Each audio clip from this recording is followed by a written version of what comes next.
محمد رسول الله والذين معه أشداء على الكفار رحماء بينهم تراهم ركعا سجدا يبتغون فضلا من الله ورضوانا سيماهم في وجوههم من أثر السجود ذلك مثلهم في التوراة ومثلهم في الإنجيل كزرع أخرج شطأه فآزره فاستغلظ فاستوى على سوقه يعجب الزراع ليغيظ بهم الكفار وعد الله الذين آمنوا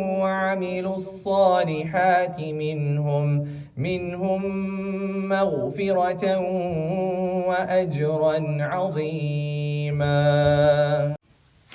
السلام علیکم ورحمۃ اللہ وبرکاتہ. اعوذ باللہ من الشیطان الرجیم. بسم اللہ الرحمن الرحیم. رب اشرح لی صدری ویسر لی امری واحلل عقدۃ من لسانی یفقہوا قولی. ربنا زدنا علما اللہم فقہنا فی الدین. ربی یسر ولا تعسر وتمم بالخیر. انشاءاللہ تعالی آج ہم سیدنا حضرت ابو عبداللہ زبیر بن العوام رضی اللہ تعالیٰ عنہ کے بارے میں پڑھیں گے. تاریخ اسلام کی ایک محتمم بشان شخصیت ہیں اور ان کو بارگاہ نبوت سے حواری رسول صلی اللہ علیہ وسلم کا لقب عطا ہوا.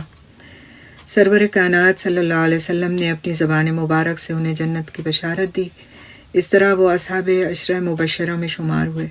ان کی جلالت قدر کا اندازہ اس بات سے کیا جا سکتا ہے کہ سیدنا عمر فاروق رضی اللہ تعالیٰ عنہ انہیں ارکان دین میں سے ایک رکن قرار دیا کرتے تھے. حضرت زبیر رضی اللہ تعالیٰ عنہ کو ذات رسالت مآب صلی اللہ علیہ وسلم سے کئی نسبتیں حاصل تھیں. وہ حضور صلی اللہ علیہ وسلم کی پھوپھی حضرت صفیہ بنت عبد المطلب کے فرزند تھے. اس طرح حضور صلی اللہ علیہ وسلم ان کے ماموزاد بھائی تھے. ام المومنین حضرت خدیجۃ الکبریٰ رضی اللہ تعالیٰ عنہ حضرت زبیر رضی اللہ تعالیٰ عنہ کی پھوپھی تھیں. اس لحاظ سے سرور عالم حضرت زبیر رضی اللہ تعالیٰ عنہ کے پھوپھا تھے. ام المومنین حضرت عائشہ صدیقہ رضی اللہ تعالیٰ عنہ کی بڑی بہن حضرت اسماء رضی اللہ تعالیٰ عنہ بنت ابو بکر صدیق حضرت زبیر رضی اللہ تعالیٰ عنہ سے بیاہی گئی تھیں. اس نسبت سے وہ سرور کائنات صلی اللہ علیہ وسلم کے ہم زلف تھے. حضرت زبیر رضی اللہ تعالیٰ عنہ کا سلسلہ نسب قصی بن کلاب پر رسول صلی اللہ علیہ وسلم کے سلسلہ نسب سے مل جاتا ہے. اس طرح وہ حضور صلی اللہ علیہ وسلم کے ہم جد تھے. حضرت زبیر رضی اللہ تعالیٰ عنہ ہجرت نبی صلی اللہ علیہ وسلم سے تقریباً 28 سال قبل پیدا ہوئے. بچپن ہی سے وہ باپ کے سائے سے محروم ہو گئے. ان کے چچا نوفل بن خویلد نے انہیں اپنی سرپرستی میں لے لیا اور ان کی پرورش کی. حضرت زبیر رضی اللہ تعالیٰ عنہ کی والدہ حضرت صفیہ رضی اللہ تعالیٰ عنہ بڑی شجاع اور شیر دل خاتون تھیں. چنانچہ وہ حضرت زبیر رضی اللہ تعالیٰ عنہ سے سخت محنت و مشقت کا کام لیتی اور وقتاً فوقتاً ان کی ڈانٹ پھٹکار اور مار پیٹ سے بھی گریز نہیں کرتی. اور اس کا مقصد ان کا یہی تھا کہ وہ ایک شجاع اور سخت کوش انسان بنے، ایک نازک مزاج انسان نہ بنے جو پھر کسی کام کا نہیں ہوتا.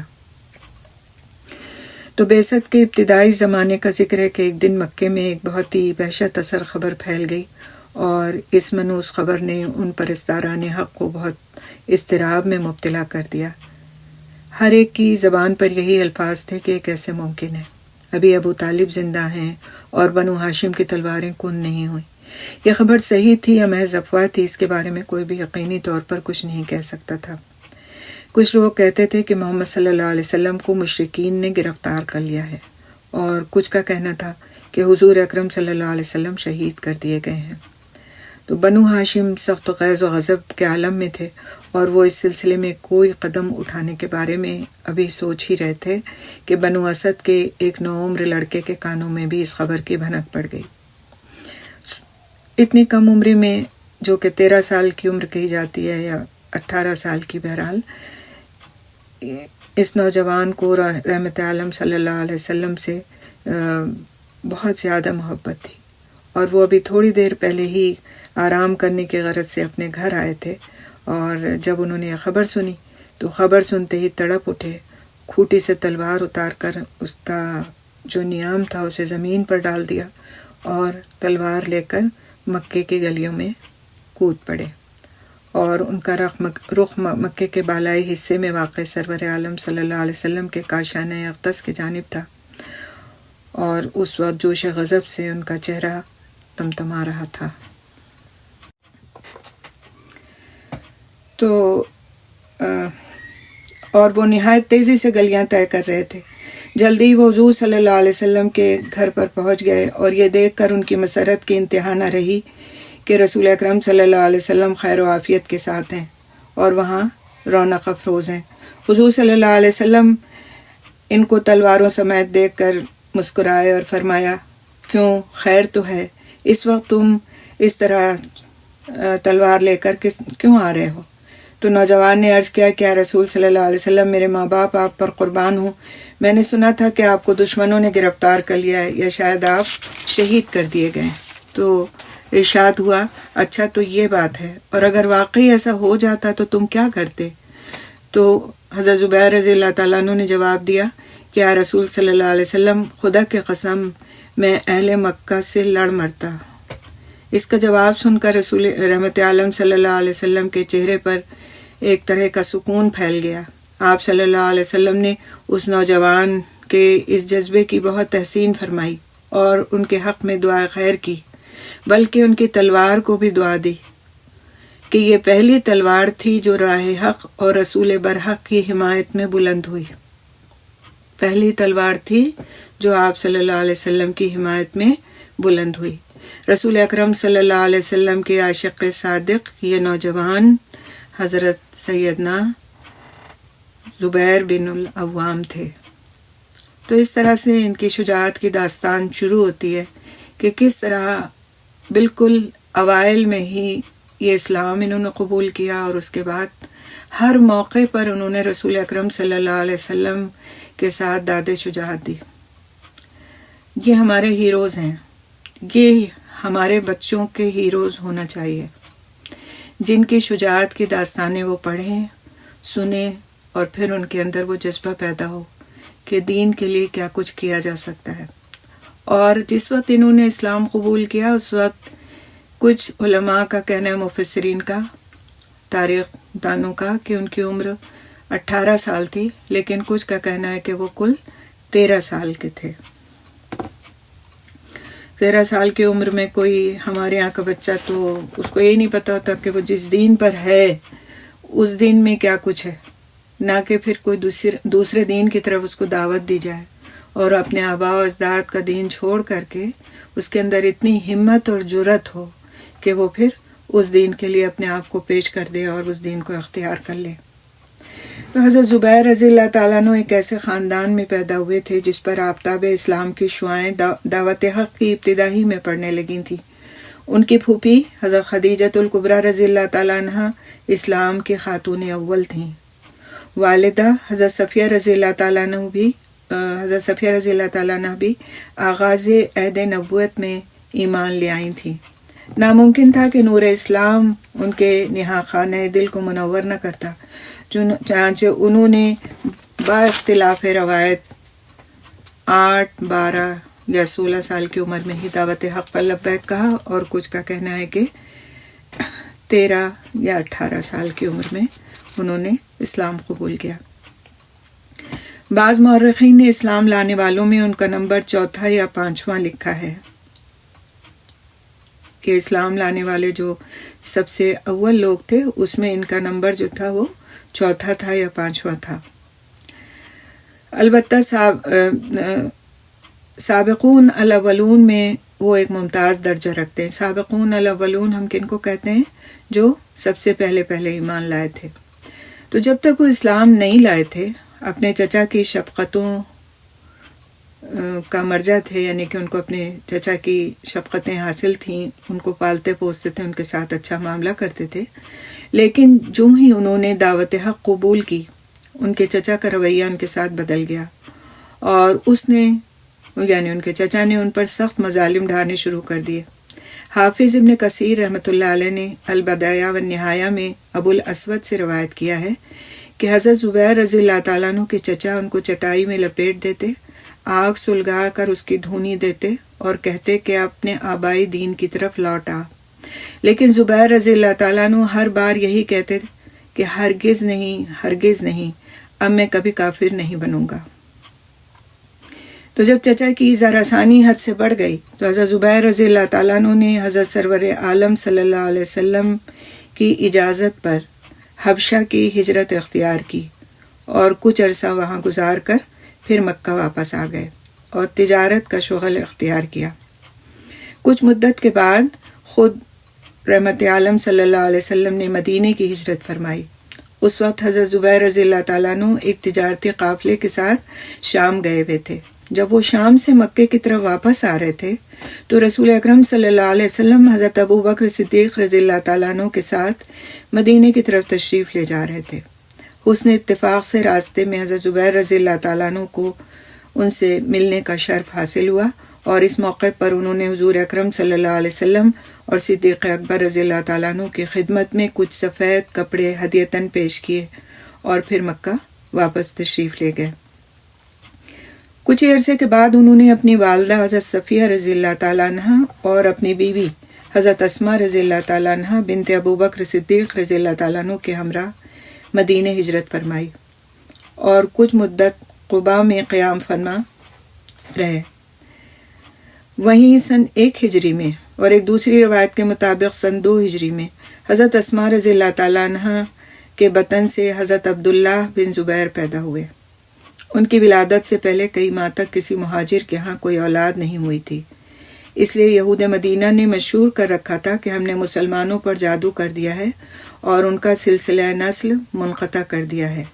جب حضرت عبداللہ رضی اللہ تعالیٰ عنہ پیدا ہوئے تو مسلمانوں کو بے حد مسرت ہوئی اور انہوں نے خوشی میں اس زور سے نعرہ تکبیر بلند کیا کہ اس سے دشت و جبل گونج اٹھے۔ مسلمانوں کو زیادہ خوشی اس بات کی تھی کہ اس ولادت باسعادت نے یہودیوں کے جھوٹ کا پردہ چاک کر دیا تھا۔ ہجرت کے بعد جب آپ صلی اللہ علیہ وسلم کے ساتھ حضرت زبیر رضی اللہ تعالیٰ عنہ آپ صلی اللہ علیہ وسلم کے کچھ ہی عرصے کے بعد حضرت زبیر رضی اللہ تعالیٰ عنہ نے ہجرت فرمائی اور پھر مدینے آ کر کے آپ صلی اللہ علیہ وسلم کے ساتھ رہنے لگے، اور جیسا کہ ہم نے سیرہ میں پڑھا کہ اس کے بعد غزوات کا ایک سلسلہ شروع ہو گیا تھا، جنگ بدر اور جنگ احد، اور پھر مختلف جنگیں، مختلف سرایا، مختلف غزوات پیش آئے تھے۔ اس وقت پہ ہم ان کا کردار دیکھتے ہیں کہ انہوں نے کس طرح شجاعت دی، کس طرح اسلام کی سربلندی کے لیے اپنی کسی بھی چیز کی پرواہ نہیں کی۔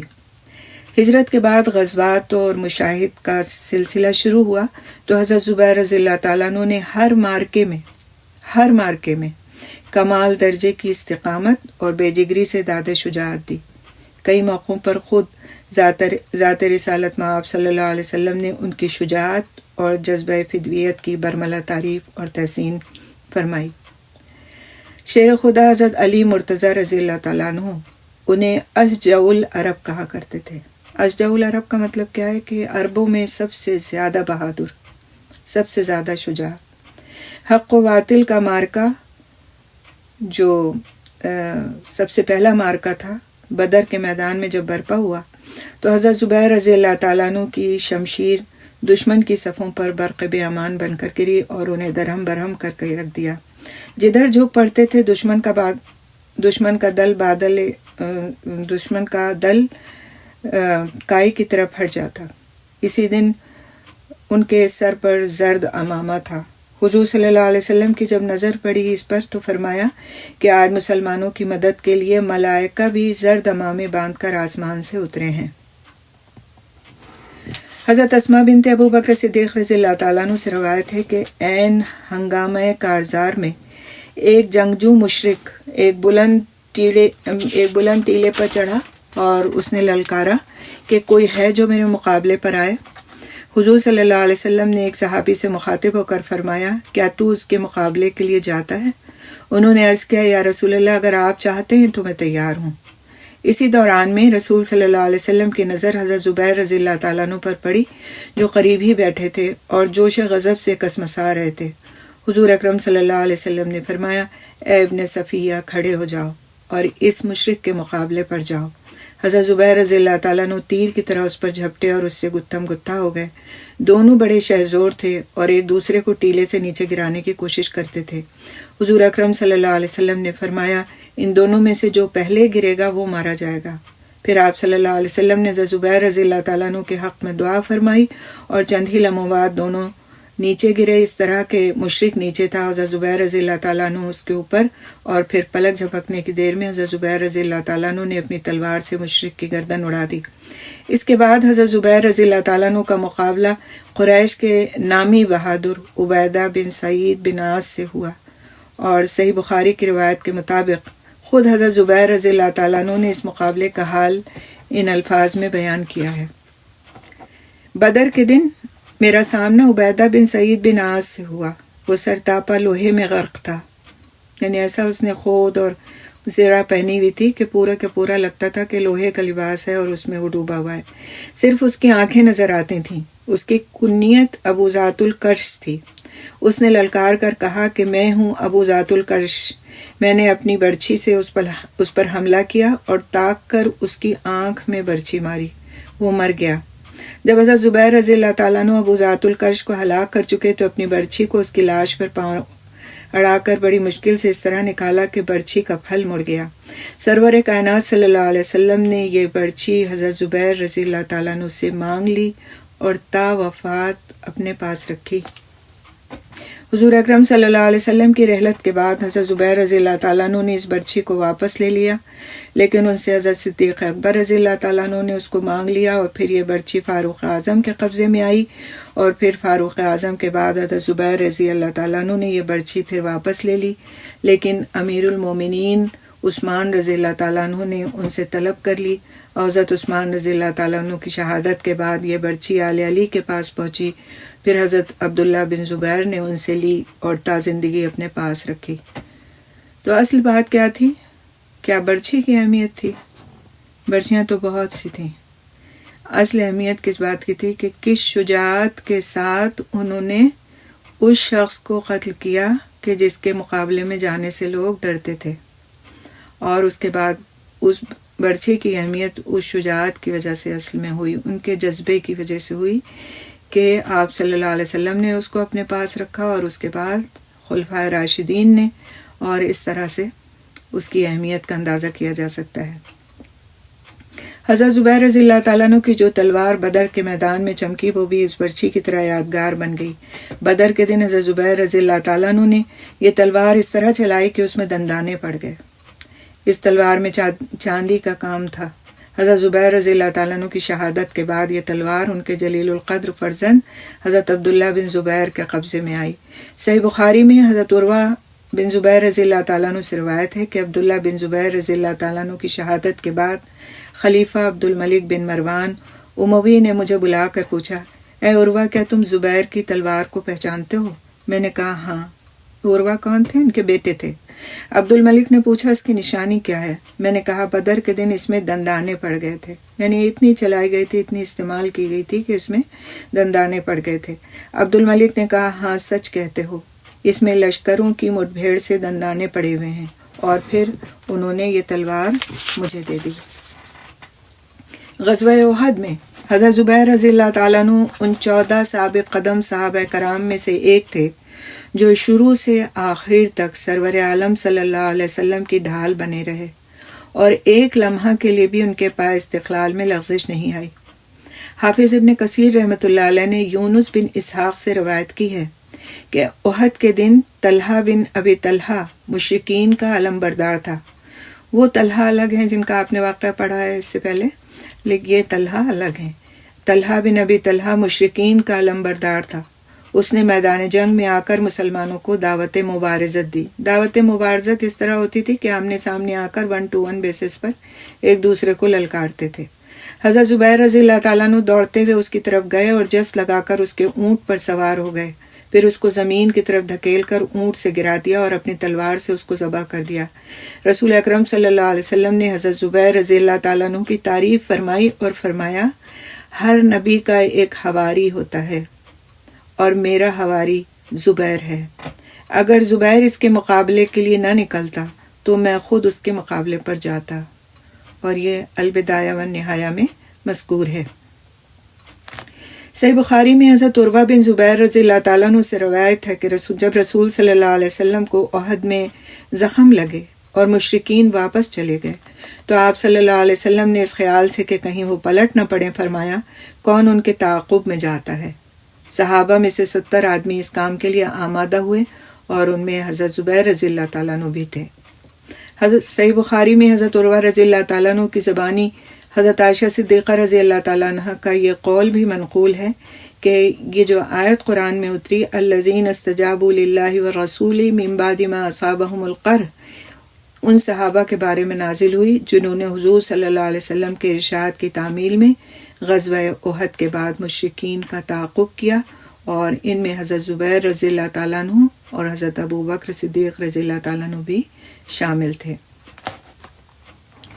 سن 5 ہجری میں فرزندان توحید کو خندق کی جنگ پیش آئی جو بہت زیادہ مشکل جنگ تھی. اس موقع پر مشرکین کا ایک سیلاب مدینہ منورہ پر حملہ آور ہوا. سرور کائنات صلی اللہ علیہ وسلم نے مدینے کے گرد خندق کھود کر اس لشکر کا مقابلہ کیا. مشرکین کا محاصرہ تقریباً 3 ہفتے جاری رہا. اس دوران میں اگرچہ کوئی بڑی لڑائی نہیں ہوئی لیکن فریقین میں وقتاً فوقتاً جھڑپیں ہوتی رہیں. حافظ ابن کثیر رحمۃ اللہ علیہ نے البدایہ میں ابن اسحاق کے حوالے سے بیان کیا ہے کہ غزوہ احزاب کے دوران میں ایک دن نوفل بن عبداللہ بن مغیرہ مخزومی نے اپنی لشکرگاہ سے باہر نکل کر مسلمانوں کو مقابلے کے لیے للکارا. حضرت زبیر رضی اللہ تعالیٰ عنہ نے جھپٹ کر اس کا مقابلہ کیا اور اپنی تلوار سے اس کے 2 ٹکڑے کر دیے. اس موقع پر ان کی تلوار میں ایک دندانہ پڑ گیا اور وہ نوفل کو جہنم واصل کرنے کے بعد یہ اشعار پڑھتے ہوئے واپس آئے کہ میں وہ شخص ہوں جو اپنی بھی حفاظت کرتا ہوں اور اپنے نبی مصطفیٰ امی کی بھی حفاظت کرتا ہوں. اس زمانے میں اشعار کا بہت زیادہ رواج تھا. لوگ اپنی بات کو اشعار کے ذریعے سے بیان کیا کرتے تھے اور جو زباندانی کا جن کو ذرا بھی شوق تھا وہ بجائے نثر کے نظم میں اپنے جذبات کو دوسروں کے سامنے بتاتے اور اس کا اظہار کرتے.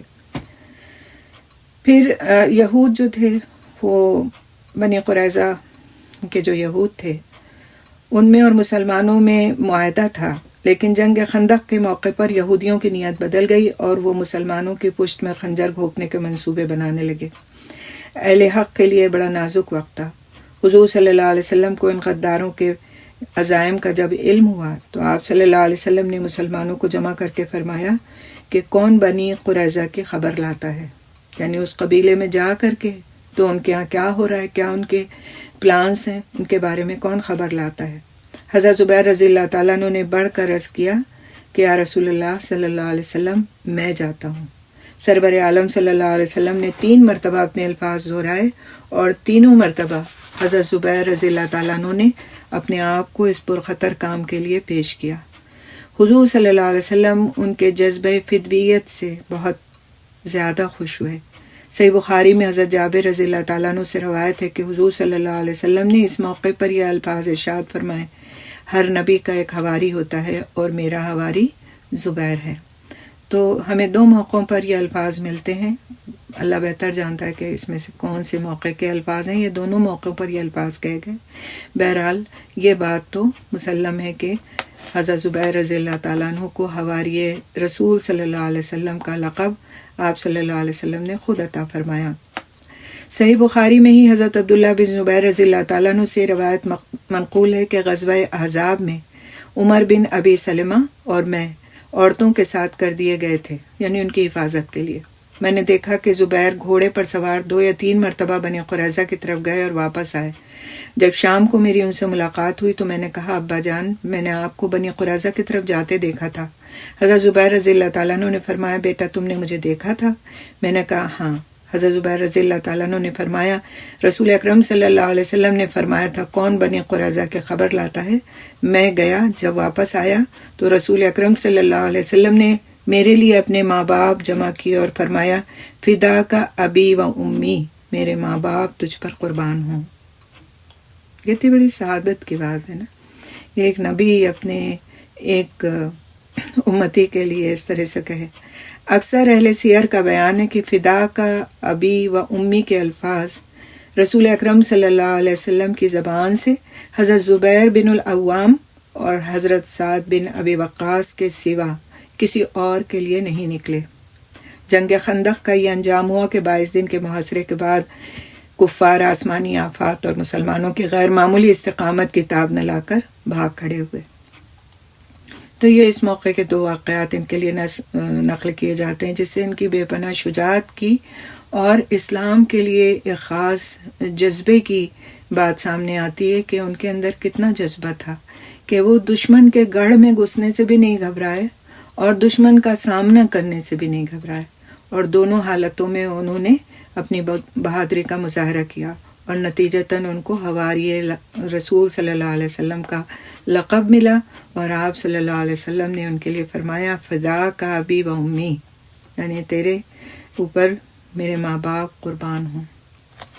غزوہ احزاب کے فوراً بعد حضرت زبیر رضی اللہ تعالیٰ عنہ غزوہ بنی قریظہ میں شریک ہوئے اور پھر ذی-قعدہ سن 6 ہجری میں بیت رضوان کا عظیم شرف حاصل کیا، اور آخر سن 6 ہجری یا شروع 7 ہجری میں جب خیبر کی جنگ پیش آئی تو اس میں بھی حضرت زبیر رضی اللہ تعالیٰ عنہ نے کمال درجے کی جانبازی اور سرفروشی کا مظاہرہ کیا. مورخ ابن ہشام کا بیان ہے کہ جب رئیس خیبر مرحب حضرت علی مرتضیٰ رضی اللہ تعالیٰ عنہ کے ہاتھ سے مارا گیا تو اس کا قوی ہیکل اور جنگجو بھائی یاسر غضبناک ہو کر میدان میں آیا. حضرت زبیر رضی اللہ تعالیٰ عنہ اس کے مقابلے کے لیے بڑھے. ان کا قد و قامت یاسر کے مقابلے میں کچھ بھی نہیں تھا اور معلوم ہوتا تھا کہ وہ آج یاسر کے ہاتھ سے نہیں بچیں گے. ان کی والدہ حضرت صفیہ رضی اللہ تعالیٰ عنہ بھی حضور صلی اللہ علیہ وسلم کے ساتھ مدینے سے آئی تھی. انہوں نے بے قرار ہو کر حضور صلی اللہ علیہ وسلم سے عرض کیا، یا رسول اللہ، آج میرا بیٹا شہید ہو جائے گا. رسول اکرم صلی اللہ علیہ وسلم نے فرمایا، نہیں، انشاءاللہ وہ دشمن پر غالب آئے گا. چنانچہ تھوڑی دیر کی لڑائی کے بعد حضرت زبیر رضی اللہ تعالیٰ عنہ نے یاسر کو قتل کر دیا. سن 8 ہجری میں جب 10,000 قدوسیوں کا لشکر مکے میں فاتحانہ داخل ہوا، 10,000 مسلمانوں کے ساتھ آپ صلی اللہ علیہ وسلم مکے میں فاتحانہ جب داخل ہوئے تو اس موقع پر حضرت زبیر رضی اللہ تعالیٰ عنہ کو یہ امتیاز حاصل ہوا کہ وہ مہاجرین کے علم بردار مقرر ہوئے اور خاص علم نبوی انہیں دیا گیا. صحیح بخاری میں حضرت عروہ بن زبیر رضی اللہ تعالیٰ عنہ سے فتح مکہ کے بارے میں روایت ہے کہ ایک فوج آئی جس کی تعداد دوسرے تمام دستوں سے کم تھی. اس میں رسول صلی اللہ علیہ وسلم اور اصحاب تھے اور علم نبوی زبیر بن العوام کے پاس تھا. یعنی کہ دستوں میں بانٹ دیا تھا نا آپ نے جب لشکر داخل ہو رہا تھا، تو ایک چھوٹا دستہ تھا جس میں صحابہ کرام تھے اور آپ صلی اللہ علیہ وسلم بنفس نفیس خود تھے، اور اس کا جو جھنڈا تھا وہ حضرت زبیر کے پاس تھا. صحیح مسلم میں ہے کہ فتح مکہ کے دن حضرت زبیر رضی اللہ تعالیٰ عنہ اسلامی لشکر کے میسرہ کے سردار تھے، لیکن اکثر اہل سیر نے یعنی سیرت نگاروں نے بخاری کی روایت کو ترجیح دی ہے اور لکھا ہے کہ حضرت زبیر رضی اللہ تعالیٰ عنہ سب سے آخر اور سب سے چھوٹے دستے میں تھے، اور رحمت عالم صلی اللہ علیہ وسلم بھی اسی دستے میں رونق افروز تھے. مورخ ابن سعد کا بیان ہے کہ فتح مکہ کے بعد جب ہر طرف امن و امان ہو گیا تو حضرت زبیر رضی اللہ تعالیٰ عنہ اور حضرت مقداد بن الاسود کندی رضی اللہ تعالیٰ عنہ اپنے گھوڑوں پر سوار بارگاہ رسالت میں حاضر ہوئے. اس موقع پر انہیں یہ عظیم سعادت نصیب ہوئی کہ سرور عالم صلی اللہ علیہ وسلم نے کھڑے ہو کر ان کے چہروں سے گرد صاف کی، یعنی ان کے چہروں پر اپنا ہاتھ پھیرا. فتح مکہ کے بعد حنین کا مارکا پیش آیا. جس نے بھی سیرت پڑھ رکھی ہے تھوڑا سا ان کا ریویژن بھی ہو رہا ہے. فتح مکہ کے بعد حنین کا خونی مارکا پیش آیا. حضرت زبیر رضی اللہ تعالیٰ عنہ نے اس مارکے میں بھی اپنی شجاعت اور وصالت کے خوب جوہر دکھائے. ایک موقع پر بہت سے مشرکین ایک گھاٹی سے نکل کر دفقاً حضرت زبیر رضی اللہ تعالیٰ عنہ پر ٹوٹ پڑے. حضرت زبیر رضی اللہ تعالیٰ عنہ نے تنے تنہا اس جرأت اور استقامت کے ساتھ ان کا مقابلہ کیا کہ کفار کا منہ پھر گیا اور وہ بھاگ کھڑے ہوئے. حنین کے بعد حضرت زبیر رضی اللہ تعالیٰ عنہ نے طائف اور تبوک کے غزوات میں شرکت کی اور پھر حجۃ الوداع میں انہیں رسول اکرم صلی اللہ علیہ وسلم کی ہم رکابی کا شرف حاصل ہوا. سن 11 ہجری میں رسول اکرم صلی اللہ علیہ وسلم نے انتقال فرمایا تو حضرت زبیر رضی اللہ تعالیٰ عنہ پر کوہ علم ٹوٹ پڑا. انہوں نے شکستہ دل ہو کر گوشہ نشینی اختیار کر لی. شکستہ دل ہو کر انہوں نے گوشہ نشینی اختیار کر لی. یعنی آپ صلی اللہ علیہ وسلم کے ساتھ تو مستقل شریک رہے مختلف مارکوں میں، غزوات میں، لیکن اس وقت وہ بہت دل شکستہ ہو گئے اور انہوں نے گوشہ نشینی اختیار کر لی. شروع میں خلافت کے معاملے میں انہوں نے حضرت علی کرم اللہ وجہ کی حمایت کی. حالانکہ حضرت ابوبکر صدیق رضی اللہ تعالیٰ عنہ رشتے کے لحاظ سے ان کے سسر تھے، لیکن پھر ان کا خیال بدل گیا اور کچھ دنوں کے بعد انہوں نے جمہور مسلمین کی طرح حضرت صدیق رضی اللہ تعالیٰ عنہ کی بیعت کر لی. 2-3 سال انہوں نے نہایت خاموشی سے گزارے. لیکن فاروق اعظم کے عہد خلافت میں، یعنی کہ جب حضرت ابوبکر صدیق رضی اللہ تعالیٰ عنہ کا دورہ خلافت ختم ہوا، حضرت عمر فاروق رضی اللہ تعالیٰ عنہ خلیفہ بن گئے، تو پھر ان کے خون نے جوش مارا اور وہ اپنے بہت ہی کم سن فرزند عبداللہ کو ساتھ لے کر جہاد فی سبیل اللہ کے لیے شام پہنچ گئے. اس وقت شام کی فیصلہ کن جنگ یرموک کے میدان میں لڑی جا رہی تھی. جنگ یرموک بہت مشہور جنگ ہے جو اس وقت لڑی جا رہی تھی جب حضرت عبداللہ بن زبیر رضی اللہ تعالیٰ عنہ کو لے کر حضرت زبیر بن العوام رضی اللہ تعالیٰ عنہ وہاں پر پہنچ گئے. حضرت زبیر رضی اللہ تعالیٰ عنہ نے اس جنگ میں حیرت انگیز جرأت کا مظاہرہ کیا. صحیح بخاری میں ان کے فرزند عروہ رضی اللہ تعالیٰ عنہ سے روایت ہے کہ اصحاب رسول صلی اللہ علیہ وسلم نے جنگ یرموک میں زبیر رضی اللہ تعالیٰ عنہ سے کہا کہ آپ شدت کیوں نہیں کرتے تاکہ ہم بھی شدت کریں، یعنی آپ زوردار حملہ کیوں نہیں کرتے تاکہ ہم بھی زوردار حملہ کریں. تو انہوں نے کہا کہ اگر میں شدت کروں گا تو تم جھوٹے ثابت ہوگے، یعنی تم میرا ساتھ نہیں دے سکو گے. لوگوں نے کہا ایسا نہیں ہو سکتا. حضرت زبیر رضی اللہ تعالیٰ عنہ نے کفار پر ایک شدید حملہ کیا اور ان کی صفوں کو درہم برہم کرتے ہوئے آگے نکل گئے، لیکن ان کا ساتھ کوئی مسلمان نہیں دے سکا. جب وہ واپس آنے لگے تو کفار نے ان کے گھوڑے کی لگام پکڑ لی اور ان کے کندھوں پر زخم لگائے. ان کے درمیان ایک اور ضرب بھی تھی جو بدر میں لگی تھی. تو یہ صرف ایک واقعہ ہے. واقدی، طبری اور کئی دوسرے مورخین نے جنگ یرموک میں حضرت زبیر رضی اللہ تعالیٰ عنہ کی جانبازی اور شجاعت کے کئی واقعات اور بھی بیان کیے ہیں، جن سے معلوم ہوتا ہے کہ وہ اس خونی جنگ کے بہت ہی ایک خاص ہیرو تھے. فتح شام کے بعد مجاہدین اسلام نے حضرت عمر بن العاص کے قیادت میں مصر پر چڑھائی کی. اب دیکھیں نا کہ حضرت عمر رضی اللہ تعالیٰ عنہ کے زمانے میں بہت ساری جنگیں اور بہت ساری فتوحات ہوئی ہیں. تو جب شام فتح ہو گیا اس کے بعد مجاہدین اسلام نے حضرت عمر بن عاص کی قیادت میں مصر پر چڑھائی کی اور وہاں کے جو مشہور شہر تھا وہاں کا فسطاط، اس کا محاصرہ کر لیا. چونکہ فسطاط کا قلعہ بہت مضبوط تھا اور مجاہدین کی تعداد بہت قلیل تھی، اس لیے حضرت عمر بن عاص نے امیر المومنین سے مدد مانگی. حضرت عمر رضی اللہ تعالیٰ عنہ نے 4000 فوج، حضرت زبیر رضی اللہ تعالیٰ عنہ بن العوام، حضرت عبادہ بن صامت، حضرت مقداد بن اسود کندی اور حضرت مسلمہ بن مخلد کی سرکردگی میں روانہ کی اور حضرت عمر رضی اللہ تعالیٰ عنہ کو لکھا کہ ان میں سے ہر افسر 1000 سوار کے برابر ہے، اس لیے اس فوج کو 8000 سمجھا جائے. مصریوں کا دفاع اس قدر مضبوط تھا، یعنی کہ انہوں نے اس قدر مضبوط اپنا دفاع کر رکھا تھا، اس قدر طاقت کے مظاہرے کے ساتھ اپنا دفاع کر رکھا تھا کہ اس فوج کے پہنچنے کے باوجود قلعہ 7 ماہ تک فتح ہونے میں نہیں آیا. ایک دن حضرت زبیر رضی اللہ تعالیٰ عنہ کو سخت جوش آیا اور وہ سیڑھی لگا کر شمشیر بدست قلعے کی دیوار پر چڑھ گئے.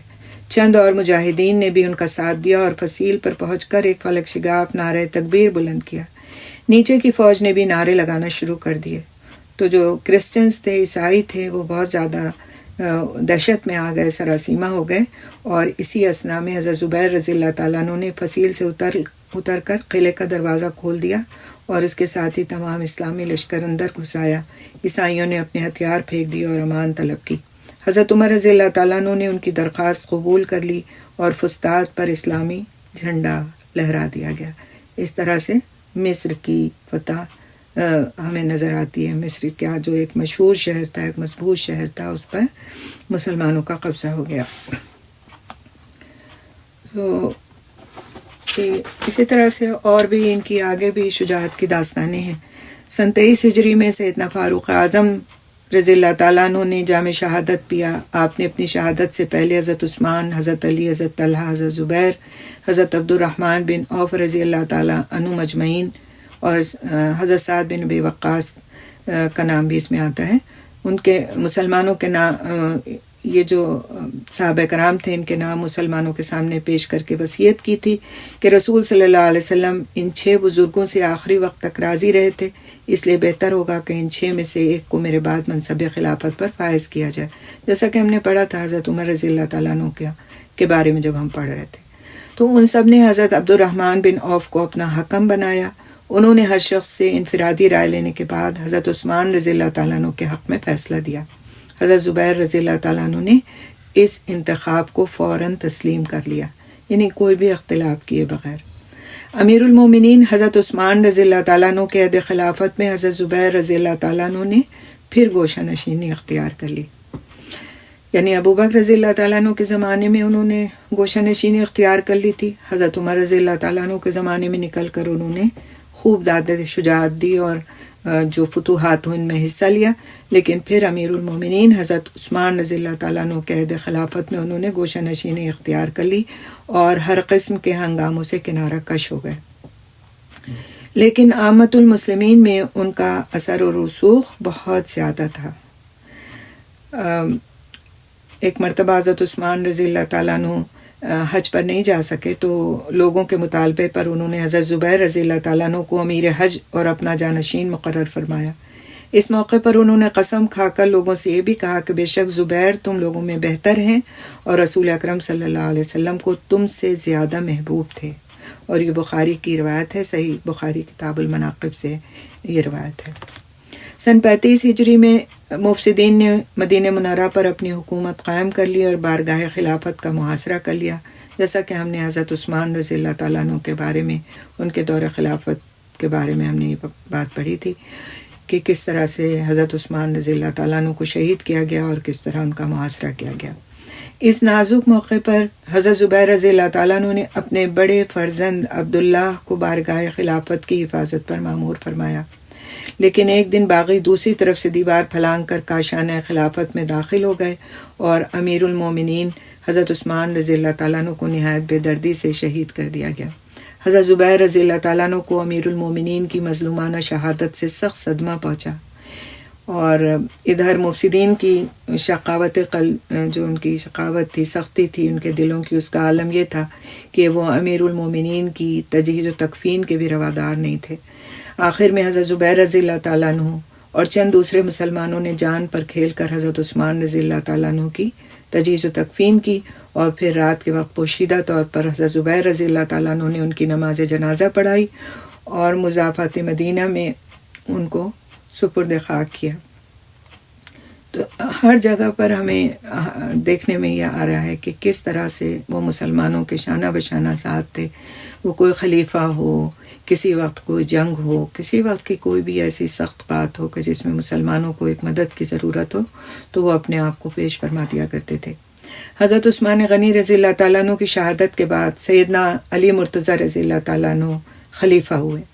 ان کے عہد خلافت کے شروع ہی میں حالات و واقعات نے کچھ ایسی صورت اختیار کی کہ قصاص عثمان رضی اللہ تعالیٰ عنہ کے سلسلے میں ام المومنین حضرت عائشہ صدیقہ رضی اللہ تعالیٰ عنہ نے حضرت علی رضی اللہ تعالیٰ عنہ کے مقابلے میں اصلاح کا علم بلند کر دیا. یہ ایک تفصیلی داستان ہے کہ کس طرح مسلمانوں کے 2 گروپ بن گئے تھے.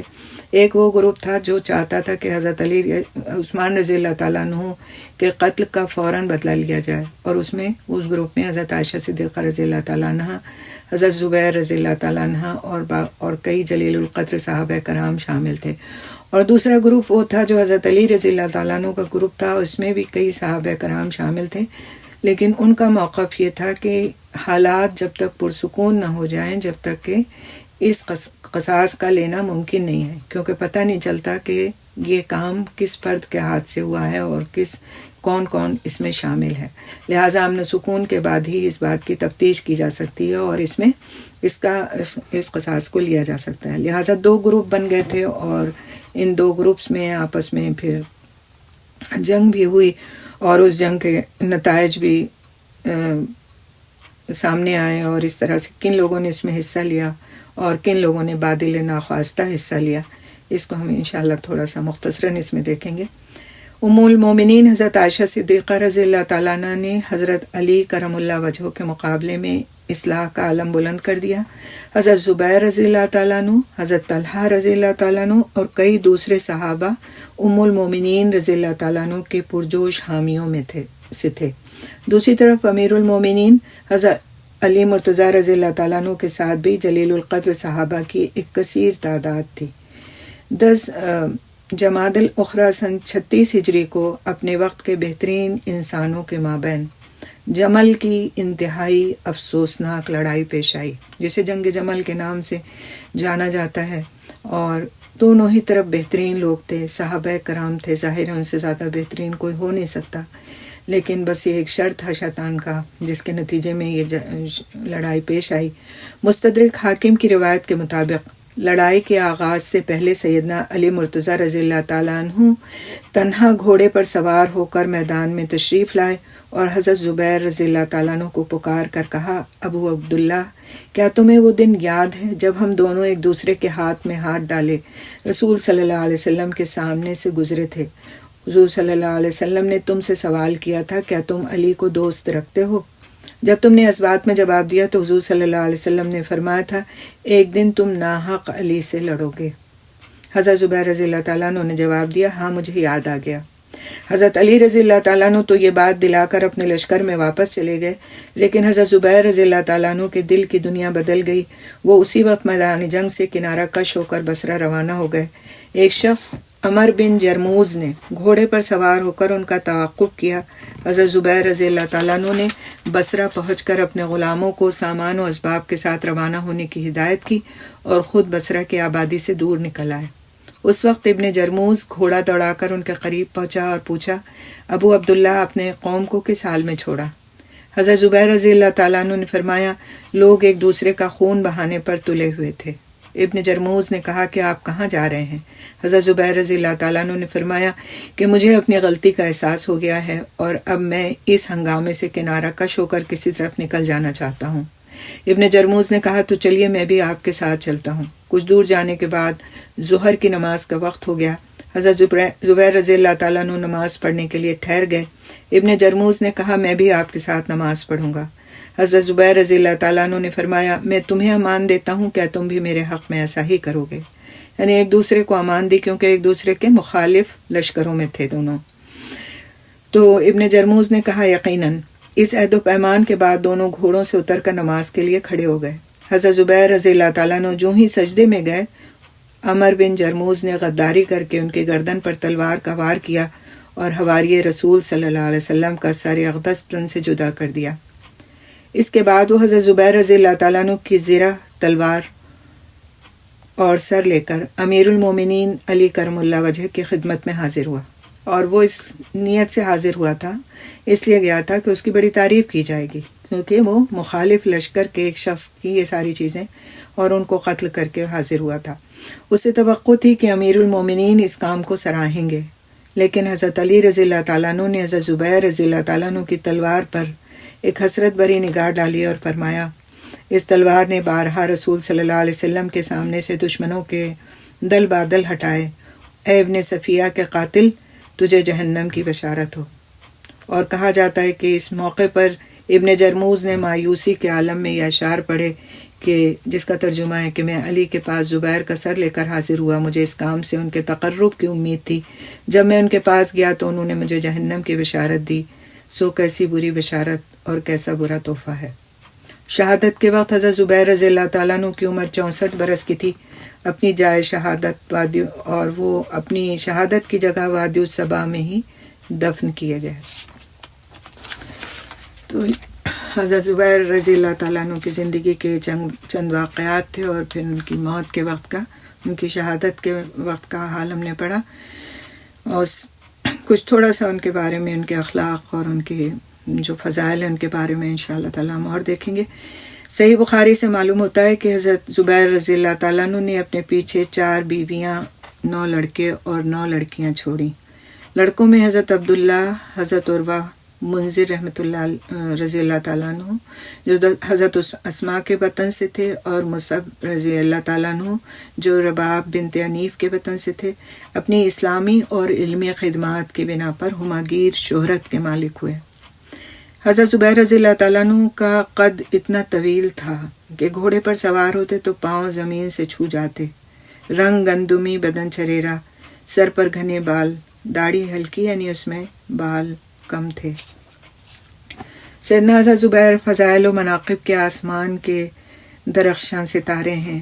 ہر وہ شرف اور اعزاز جو دور رسالت کے کسی مسلمان کا افتخار ہو سکتا تھا انہیں حاصل ہوا، اور ان کے تقدم فی الدین کی یہ شان تھی کہ وہ 13 یا 16 برس کی عمر میں لوائے حق کو تھام کر آپ صلی اللہ علیہ وسلم کے قریب آ گئے تھے، جبکہ ایسا کرنا تلوار کی دھار پر چلنے کے مترادف تھا۔ اس پرآشوب دور میں سب سے پہلے سید الانام صلی اللہ علیہ وسلم کی حمایت میں انہوں نے تلوار بلند کی، راہ حق میں ہر قسم کے مصائب سہے، 2 ہجرتوں کی سعادت حاصل کی، بدر سے تبوک تک ہر غزوے میں حیرت انگیز پامردی اور سرفروشی کا ثبوت دیا، اور راہ حق میں اتنے زخم کھائے کہ جسم کا کوئی ظاہری اور پوشیدہ حصہ ایسا نہیں تھا جو زخموں کے نشان سے خالی ہو۔ حواری رسول صلی اللہ علیہ وسلم کا عظیم الشان لقب حاصل کیا، بیت رضوان سے سعادت اندوز ہوئے، لسان رسالت سے جنت کی نوید پائی، جہاد شام اور مصر میں عدیم المثال شجاعت اور شہامت کا مظاہرہ کیا، جام شہادت پیا تو وہ بھی اس شان سے کہ سر سجدے میں اور زبان پر تکبیر تھی۔ سبحان اللہ۔ حضرت زبیر رضی اللہ تعالیٰ عنہ کا چمن اخلاق بھی رنگا رنگ کے پھولوں سے آراستہ تھا۔ انفاق فی سبیل اللہ، زہد و تقوی، خشیت الہی، عبرت پذیری، ایثار اور امانت داری اس چمن کے سب سے خوش رنگ پھول تھے۔ صحیح بخاری میں ہے کہ حضرت زبیر رضی اللہ تعالیٰ عنہ نے اپنے تمام مکانات، جن کی تعداد 15 بتائی جاتی ہے، مختلف شہروں میں جو ان کے مکانات تھے، وہ سارے کے سارے راہ حق میں صدقہ کر دیے تھے۔ اسی طرح بیہقی نے مغیث بن سمی رضی اللہ تعالیٰ عنہ سے اور ابو نعیم رحمۃ اللہ علیہ نے سعید بن عزیز رضی اللہ تعالیٰ عنہ سے روایت کی ہے کہ حضرت زبیر رضی اللہ تعالیٰ عنہ کے 1000 غلام تھے جو ان کو یومیہ خراج ادا کرتے تھے، یعنی وہ جو کام کرتے تھے غلام تو ان کی اجرت کا ایک مقررہ حصہ وہ حضرت زبیر رضی اللہ تعالیٰ عنہ کو دیتے تھے، اور حضرت زبیر رضی اللہ تعالیٰ عنہ اس تمام رقم کو فوراً خیرات کر دیتے تھے اور اپنے گھر میں اس طرح داخل ہوتے تھے کہ ان کے پاس 1 درہم بھی نہیں ہوتا تھا۔ حضرت زبیر رضی اللہ تعالیٰ عنہ کی دیانت اور امانت کا اس قدر شہرا تھا کہ لوگ نہ صرف اپنا مال و متاع ان کے پاس امانت رکھتے تھے بلکہ اپنی وفات کے وقت انہیں اپنی اولاد اور مال کا محافظ بنانے کی آرزو کرتے تھے۔ چنانچہ حضرت عثمان ذو النورین، حضرت عبداللہ بن مسعود اور حضرت عبد الرحمن بن عوف جیسے جلیل القدر صحابہ نے انہیں اپنا وصی بنایا۔ صحیح بخاری میں حضرت عبداللہ بن زبیر رضی اللہ تعالیٰ عنہ سے روایت ہے کہ حضرت زبیر رضی اللہ تعالیٰ عنہ پر قرض اس لیے ہو گیا تھا کہ لوگ ان کے پاس مال لے کر آتے تھے اور امانتاً رکھا دیتے تھے۔ زبیر رضی اللہ تعالیٰ عنہ کہتے تھے کہ یہ امانت نہیں بلکہ سلف ہے، یعنی قرض ہے، کیونکہ مجھے اس کے ضائع ہو جانے کا خوف ہے۔ یعنی کہ جب لوگ ان کے پاس امانتیں رکھوانے کے لیے آتے تھے تو وہ کہتے تھے کہ میں امانتاً اس کو نہیں رکھوں گا بلکہ یہ میرے اوپر بطور قرض رہے گا تمہارا، تاکہ پھر وہ اس کو خرچ بھی کرتے تھے، دوسروں پر، غربا پر خرچ کرتے تھے، اور ایک طرح سے وہ اپنے ذمہ اس کو قرض سمجھتے تھے کہ جب وہ جس نے لا کر کے یہ پیسہ دیا مانگے گا تو میں اس کو ادا کر دوں گا۔ اور بعد میں انہوں نے اپنے بیٹے کو وصیت کی تھی اس بات پہ کہ جو ان کی جائیداد ہے اس میں سے پہلے ان لوگوں کا قرض ادا کیا جائے جو ان کے اوپر تھا۔ زہد و تقوی اور خشیت الہی کا ان کا یہ عالم تھا کہ ہر بات میں سنت نبوی کا اتباع کرنے کی کوشش کرتے تھے اور معمولی سے معمولی واقعے پر خوف خدا سے کانپ اٹھتے تھے۔ قرآن حکیم کی کوئی ایسی آیت سنتے جس میں قیامت کا ذکر ہوتا تو لرزہ بر اندام ہو جاتے۔ حضرت زبیر رضی اللہ تعالیٰ عنہ اگرچہ حواری رسول تھے اور سالہ سال تک فیضان رسالت سے انہوں نے خوشچینی کی تھی، لیکن تقوی کی وجہ سے وہ بہت کم حدیثیں بیان کرتے تھے۔ صحیح بخاری میں حضرت عبداللہ بن زبیر رضی اللہ تعالیٰ عنہ نے ان کی قلت روایت کا سبب اس طرح بیان کیا ہے کہ میں نے زبیر رضی اللہ تعالیٰ عنہ سے کہا کہ آپ کو رسول صلی اللہ علیہ وسلم سے حدیث بیان کرتے ہوئے نہیں سنتا، جس طرح فلاں اور فلاں حدیث بیان کرتے ہیں، یعنی دوسرے لوگوں کا نام لیا کہ جس طرح وہ لوگ حدیث بیان کرتے ہیں میں آپ کو نہیں سنتا، حالانکہ آپ تو بہت قریب تھے آپ صلی اللہ علیہ وسلم کے۔ تو انہوں نے فرمایا میں نے حضور صلی اللہ علیہ وسلم کا ساتھ کبھی نہیں چھوڑا، لیکن آپ صلی اللہ علیہ وسلم کو فرماتے ہوئے سنا ہے جو مجھ پر جھوٹ بولے، یعنی مجھ سے کوئی غلط بات منسوب کرے، اس کا ٹھکانہ جہنم ہے۔ حضرت زبیر رضی اللہ تعالیٰ عنہ سے کل 38 حدیثیں مروی ہیں اور ان میں سے بھی اکثر کا تعلق اخلاق سے ہے۔ تو یہ ان کی ایک طرح سے تقوی اور زہد کی نشانی تھی کہ وہ اپنے آپ کو نہیں سمجھتے تھے اس لائق کہ وہ آپ صلی اللہ علیہ وسلم کی کہی ہوئی باتوں کو لفظ بلفظ دہرا سکیں یا کہہ سکیں کہ یہ حدیث ہے اور میں نے سنی ہے۔ تو اس لیے وہ کم احادیث بیان کرتے تھے، صرف وہی احادیث کے جس کے لیے ان کو پورا اطمینان تھا کہ ان کو یاد ہے اور وہ بیان کر سکتے ہیں۔ حضرت زبیر رضی اللہ تعالیٰ عنہ کی جلالت قدر کا اندازہ اس قصیدے سے بھی کیا جا سکتا ہے جو ایک موقع پر رسول اکرم صلی اللہ علیہ وسلم کے شاعر حضرت حسان بن ثابت نے ان کی شان میں موضوع کیا، اور اس میں حضرت زبیر رضی اللہ تعالیٰ عنہ کے فضائل نہایت بلیغ پیرائے میں بیان کیے۔ تو اس قصیدے کے جو اشعار ہیں اس کا تھوڑا سا ترجمہ میں آپ کے سامنے رکھوں گی۔ وہ نبی صلی اللہ علیہ وسلم کے عہد اور سنت پر قائم رہے، وہ حضور صلی اللہ علیہ وسلم کے حواری ہیں اور عمل ہی سے سچ سمجھا جاتا ہے۔ وہ ایسے مشہور شہسوار اور بہادر ہیں کہ جو اس دن حملہ کرتے تھے جب لوگ جنگ کے خوف سے چھپتے پھرتے تھے۔ ان کو رسول صلی اللہ علیہ وسلم سے قرابت قریبہ حاصل تھی، اور یہ وہی ہیں جن سے اسلام کو نصرت حاصل ہوئی۔ چنانچہ بہت سے مصائب زبیر رضی اللہ تعالیٰ عنہ نے اپنی تلوار سے محمد مصطفیٰ صلی اللہ علیہ وسلم سے دور کیے، اور اللہ بہت عطا اور بخشش کرنے والا ہے۔ جب لڑائی اپنی آنکھ روشن کرتی تھی تو وہ شمشیر بدست موت کی طرف دوڑتے تھے رضی اللہ تعالیٰ عنہ۔ تو یہ تھے حضرت زبیر رضی اللہ تعالیٰ عنہ اور ان کی داستان، اور ظاہر ہے بہت تفصیلات ہیں جو ہمیں تاریخ کی کتابوں میں، سیر کی کتابوں میں ملتی ہیں، کس طرح جنگوں میں انہوں نے پامردی دکھائی، کس طرح داد شجاعت دی، اور کس طرح اپنے ایک اچھے سچے اور پکے مسلمان ہونے کا انہوں نے مختلف اوقات میں ثبوت دیا۔ یہاں ہم نے مختصراً پڑھا ہے، اور ضرور اس جذبے کو پیدا ہونا چاہیے کہ ہم دین کی راہ میں کیا کرتے ہیں، ہمارا طرز عمل کیا ہے اور کیا ہونا چاہیے۔ کہ ایک وہ شخص ہے کہ جو نہ یہ دیکھتا ہے کہ جنگ کا میدان ہے، نہ یہ دیکھتا ہے کہ وہ دشمن کے گڑھ میں جا رہا ہے، نہ وہ یہ دیکھتا ہے کہ کس طرح سے کہاں پر کھڑا ہے، بس اس کو یہ احساس ہوتا ہے کہ دین کو اس کی کس وقت ضرورت ہے، اور پھر وہ اس وقت پر اپنے آپ کو پیش کر دیتا ہے۔ ایسا ہی شخص جب یہ دیکھتا ہے کہ فتنوں کا دور آ گیا ہے اور لوگ آپس میں لڑ جھگڑ رہے ہیں، تو وہ اپنے آپ کو کنارہ کش کر لیتا ہے، اور اس کو کسی اس بات کی پرواہ نہیں ہوتی کہ لوگوں میں وہ اتنا مشہور ہے، اتنے رتبے والا ہے، لیکن وہ اپنے دین کو بچانے کی خاطر گوشہ نشینی اختیار کر لیتا ہے، اور پھر جب اس کی ضرورت پیش آتی ہے پھر وہ میدان جنگ میں کود پڑتا ہے، اور پھر جب اس کو اس بات کا واسطہ دیا جاتا ہے کہ آپ کو اس موقع پر جنگ نہیں کرنا چاہیے، یہ آپ کا جنگ کرنے کا موقع نہیں ہے، یہ ایسا وقت ہے کہ اس میں مسلمانوں کو آپس میں صلح کی طرف متوجہ ہونا چاہیے بجائے جنگ کے، تو وہ فوراً کسی بات کی پرواہ کیے بغیر جنگ سے اپنے آپ کو علیحدہ کر لیتے ہیں اور آخر میں شہید ہو جاتے ہیں۔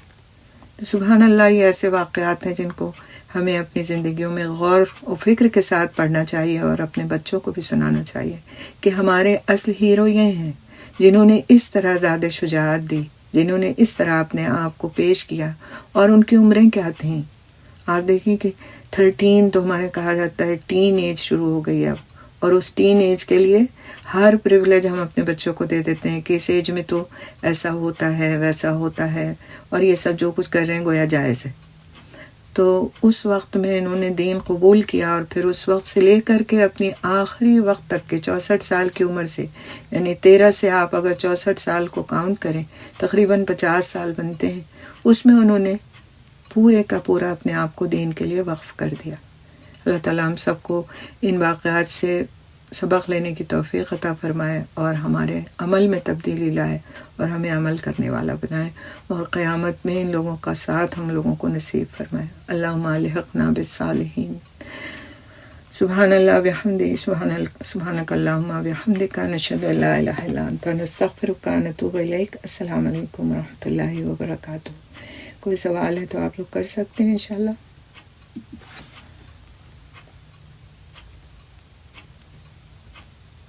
محمد رسول الله والذين معه أشداء على الكفار رحماء بينهم تراهم ركعا سجدا يبتغون فضلا من الله ورضوانا سيماهم في وجوههم من أثر السجود ذلك مثلهم في التوراة ومثلهم في الإنجيل كزرع أخرج شطأه فآزره فاستغلظ فاستوى على سوقه يعجب الزراع ليغيظ بهم الكفار.